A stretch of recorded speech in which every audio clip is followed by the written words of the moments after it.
Hello, and welcome to another episode of This is Rico trying to heal my inner child. Before I start, I would like to explain that I am not a doctor, I am not a therapist, and I am not a medical professional in any way. Just a regular person trying to navigate through life and trying to navigate what's going on over here. Like I said before, I've come a long way, but there's still a lot going on in there. A lot. So, I'm continuing on talking about my early 20s and my experiences with people and how my childhood had framed a lot of that, a lot of the interactions, a lot of the behaviors, my behaviors. And yeah, during this time, I started moving furniture. And as far as everything just being the same, work was no exception. Everything was the same. I worked my ass off. I looked for approval. I would barely get an acknowledgement. I felt like I was not even noticed half the time. Like I was just a faceless automaton that just comes and does the stuff for them. And working with a whole bunch of big insecure men, the only way they feel good about themselves is by making somebody else feel bad. And they chose to do that with me. Be out on jobs and have to listen to these guys talking all the smack about me. I was treated like I was dumb, and that was infuriating. So then I would just get irritated as shit. And then they would just, again, blame me for being mad. And this happened with both with my friends and with my work. And I would lash out because it was too much. Talk to me like I'm dumb. I'm not the smartest person around, but I'm not a dummy. I know I'm not a dummy. I might be a little above average, but I'm not a dummy. And don't talk to me like I'm a dummy. Because I don't talk to you like that. Anyone. Even people that I know were dummies, I didn't talk to them like that. But that's how these big insecure men stroke their egos, is by making somebody else feel bad or making somebody else feel small. They would do it in front of the customers. They would do it in front of people.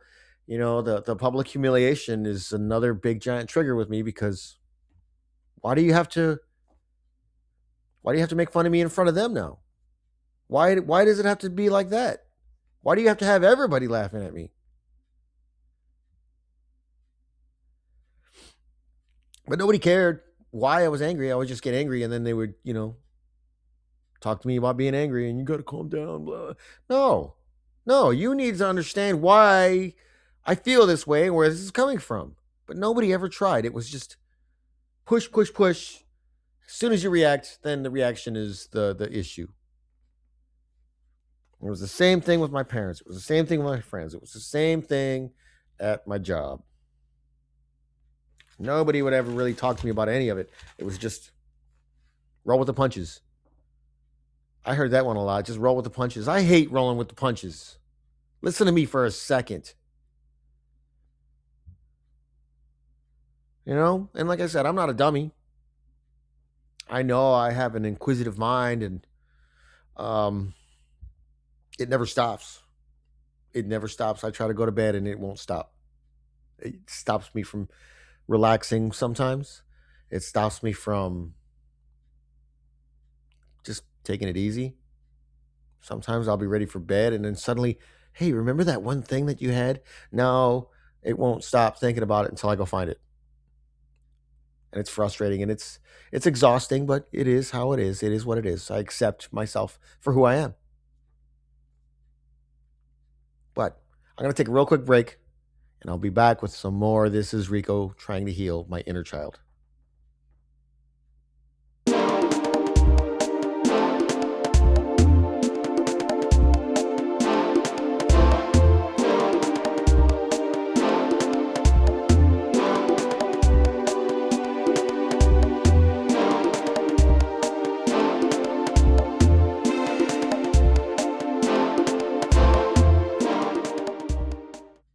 welcome back to This is Rico trying to heal my inner child, getting back to my early 20s and my experiences at work, working with big, dumb, insecure men with big mouths.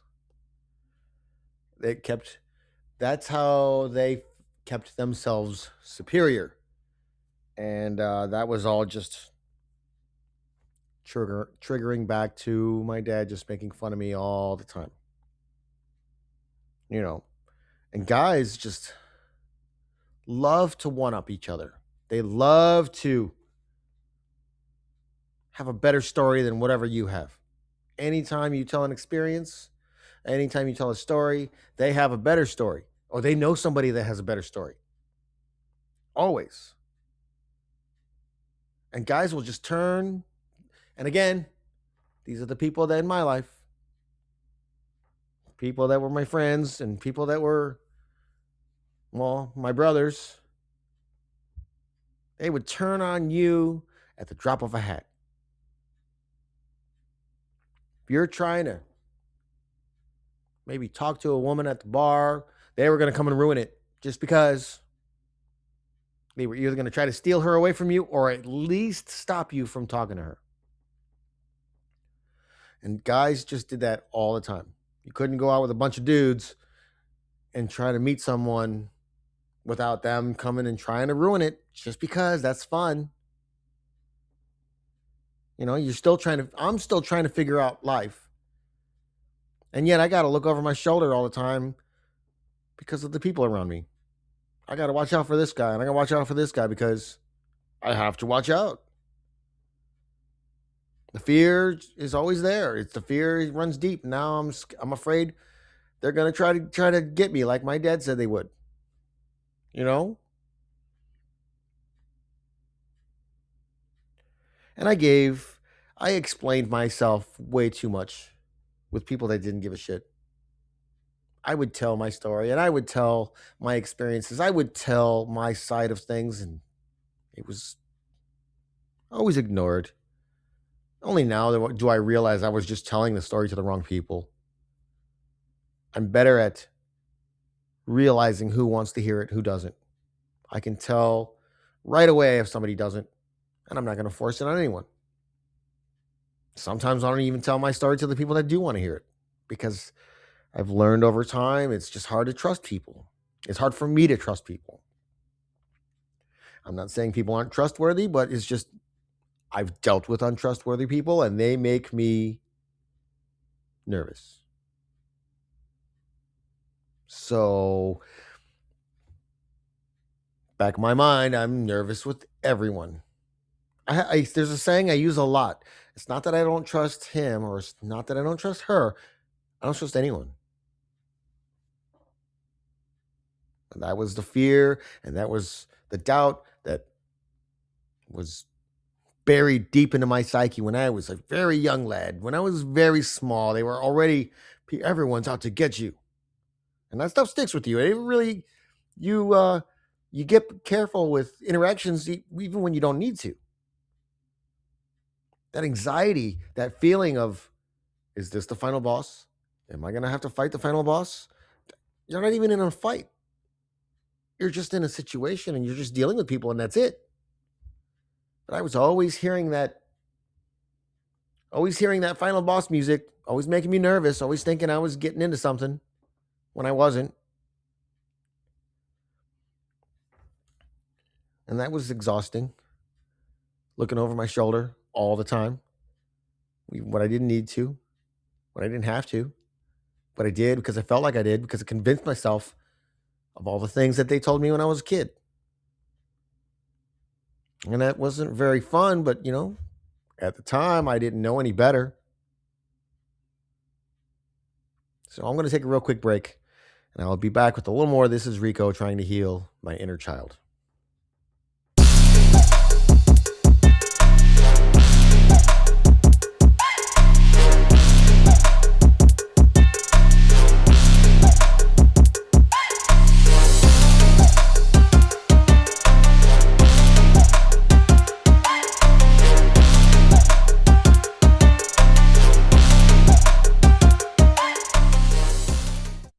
Welcome back to This is Rico trying to heal my inner child. Getting back to the 20s. Now, I had a better time with my friends. I don't know why I said it like that. I had a better time with my friends than I did at work for sure. But both of them gave me a better time than I did with my parents. This time I had a job, I had friends, I had a car.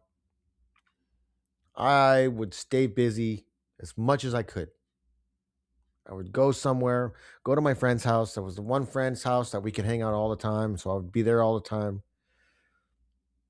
But I just tried to stay away from them as much as I could. And if I was at home, I would try to stay in my room and stay away. Because there was always question about this, question about that. What are you doing? Where are you going? Who's going to be? What are you doing? Where are you going? What time are you going to be home? And it was concern, but mostly control. They were concerned, but oh no, we want to know what you're doing and where you're going and uh, you know, even when I was a kid, I remember anytime I would sit down, like say it was summertime, I'd sit down for a second.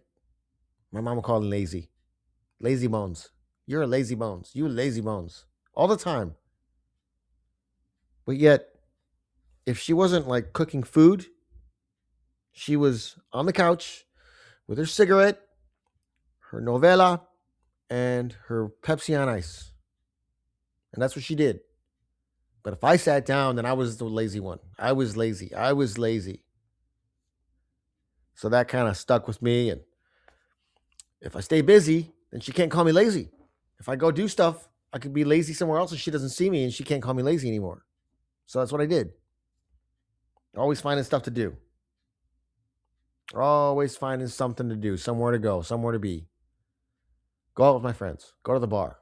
Go try to pick up women. Try to meet someone. Try to anything. Let's go fishing. We went fishing a lot just because I never once caught anything that I kept.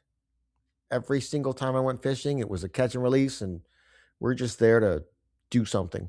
I don't even like fishing. It's boring. It's stupid. But that's what we did. And that's what we did. There was a lot of drinking. We always had beers. We always had beers. Hung out at the bars a lot. We hung out at one friend's house in his backyard. He had a big backyard. We could go there and have bonfires. And sometimes we'd set up a tent and sleep out there because we could. And it was better than being at home. So life starts to get a little stale when you hang out with the same people and you get the same reactions and the same cycles and you see the same patterns. Finally, I convinced myself I should hang out with other people, with different people. And it's almost like I felt like I was cheating on them for some dumb reason. We never really owed anybody allegiance. But yet, hey, these are my friends. These are my only friends. And maybe I should stick around even though they're being buttholes.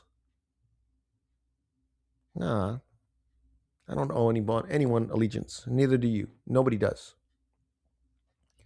But I convinced myself that nobody else would hang out with me and nobody else wanted to hang out with me. Convinced myself I couldn't find anything better. And I'm not saying that they're the worst. They weren't the worst. They were awesome. But it was a bumpy ride. It was a very bumpy ride. We did the best that we could, but yet we also did the worst that we could.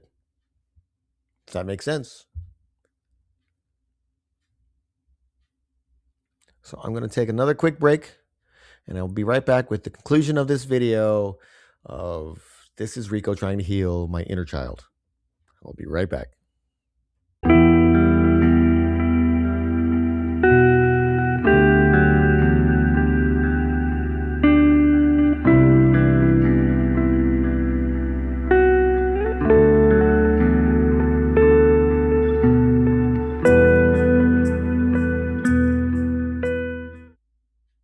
welcome back to This is Rico Trying to Heal My Inner Child. Just want to conclude this video. In retrospect, I think it was the familiar it felt safe, even if it was annoying and frustrating, because it wasn't that much different than my childhood. Even though it was frustrating and annoying and downright discouraging, it was familiar. And sometimes you would think, this is all there is. This is all I can do. This is all I can get. This is all there is. There's been quite a few times in my life where I said, this is the best I could do, in a very discouraging manner, thinking I couldn't do any better when I know I can. I know I can. But the familiar felt safe. Convinced myself I couldn't find anything better. And my friends were cool. We got along. But things just seemed to run their course. Everybody just seemed to kind of get annoyed with each other more regularly. People started fighting. The band that we had such potential, and it just fell apart. Fell apart because we couldn't stand each other anymore. And that's just how it was. That's just what happened. Never really got anywhere, and we just separated, blew up, just went our separate ways. There was a time where I didn't talk to either one of those guys for like 5 years after that. Here are the guys that we spent a lot of time together writing songs, and yet now they're just like strangers. They were at my house a lot. We spent lots of time together. We played video games together. We did everything together. And now they're gone.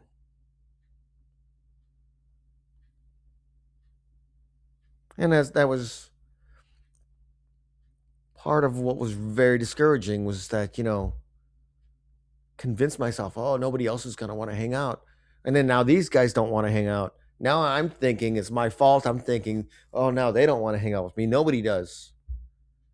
Seriously, I don't know what happened and what the issues were, but I, for the most part, blamed myself. I thought I had something to do with that. Maybe if I had been better, maybe if I was better on drums, maybe if I had contributed more. No, people just grow tired of each other. I did the best I could with whatever I had, and that was it. People want to go, they go. I can't stop anyone. I can't keep anyone. And that's how it is. Nobody's going to stop me. Nobody's going to keep me. So this part of my life was confusing still. It was getting a little more easier to understand, but yet I was still just confused about everything. I was confused about just the human culture, people, everything. It was weird to me, and it still is. But you roll with the punches, and you get along with who you can, and you make the best of what you can, and you keep going. And I'm not saying all of it was bad. I'm just talking about some of my experiences. But for the most part, we had a really good time. We had really good friendships and experiences together. We did. There was quite a few times, and there was a lot of times and a lot of things that we created together that I'm still very proud of. And I would do it all over again in a heartbeat. So I am going to conclude this video, and I will be back with another episode of This is Rico Trying to Heal My Inner Child very, very soon. I think I'm just going to finish up on my early 20s. There's going to be a new job and a new group of friends, but that's another story. So I will see you very soon. Thank you for watching.